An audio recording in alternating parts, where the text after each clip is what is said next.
Hi, my name is Randon Stasny, and this is my project for microprocessor system design. I'm choosing to talk about Finfets. I believe that they are the next major development that we are going to encounter in the world of electronics. Our technological advances have continued to evolve. The perfect illustration of this is Moore's Law, in which he predicted that the number of transistors would double every 2 years.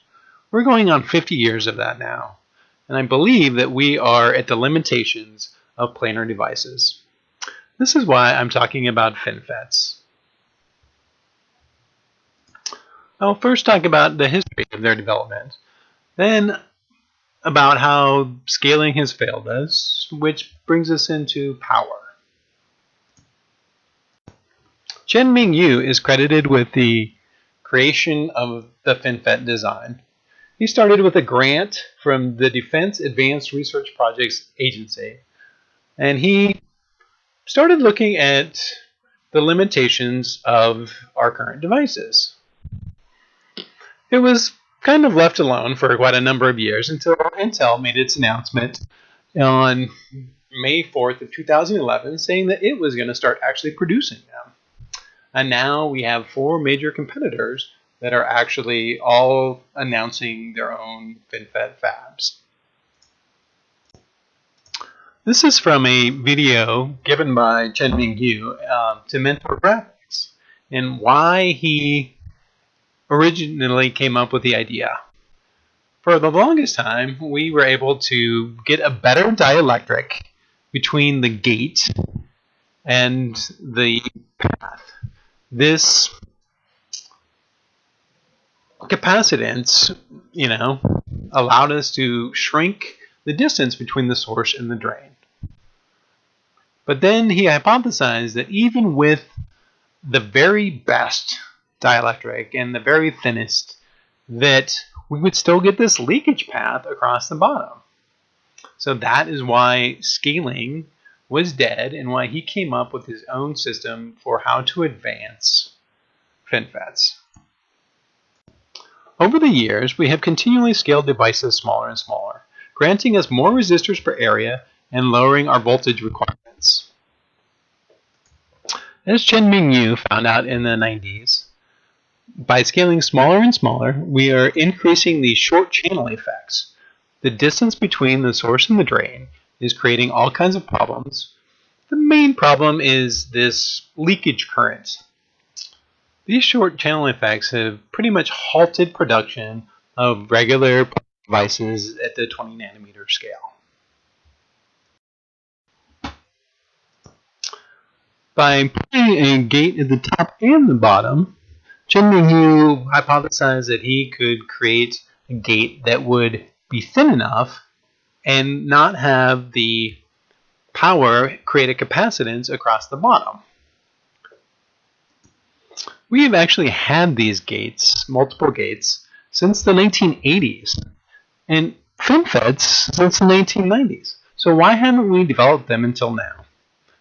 The response is we didn't need them. We were able to continually go smaller and smaller and get the gains that we thought we needed. And now that our gains are running dry, we find ourselves in the position of needing advancement and not having any way to get it. The main driving force behind this, of course, is power, and having static power dissipation in a device that's off just because of the way of the design and having that channel so short.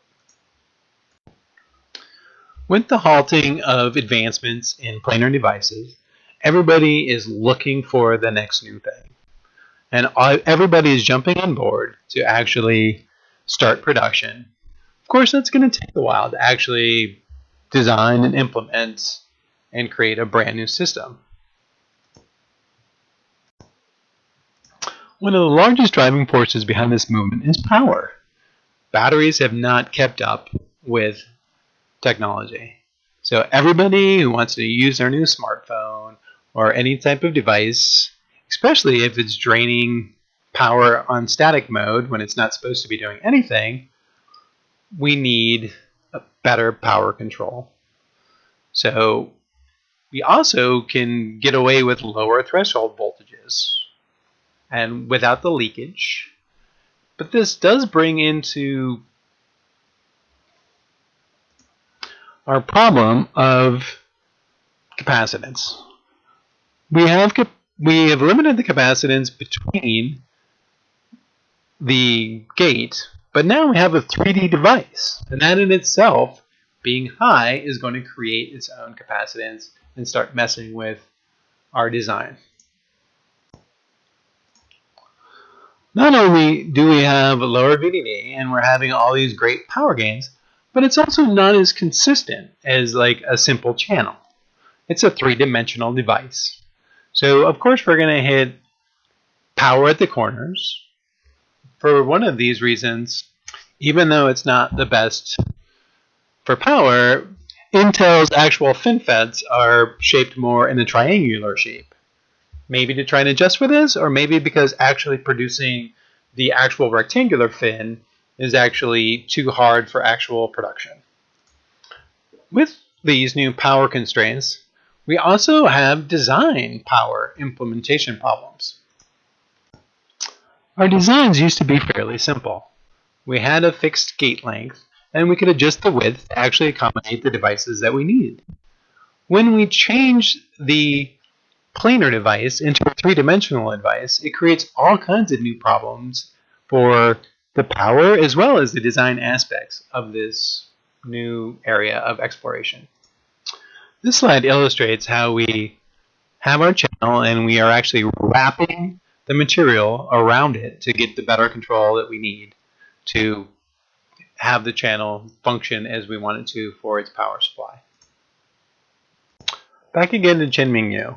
We find ourselves with very low gate voltage and threshold voltages while being able to control and block this leakage current.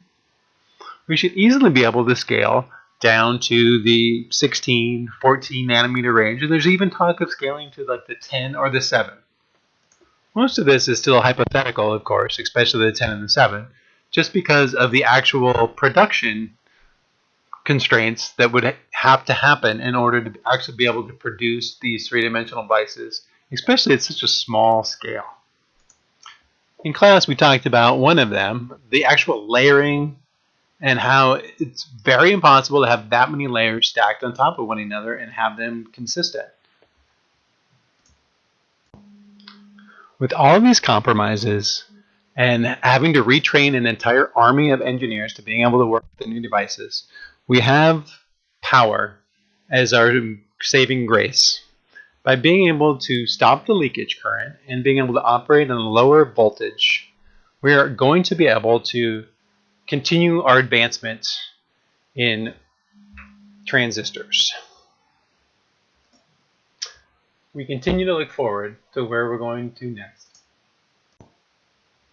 Thank you so much for watching my video on Finfets.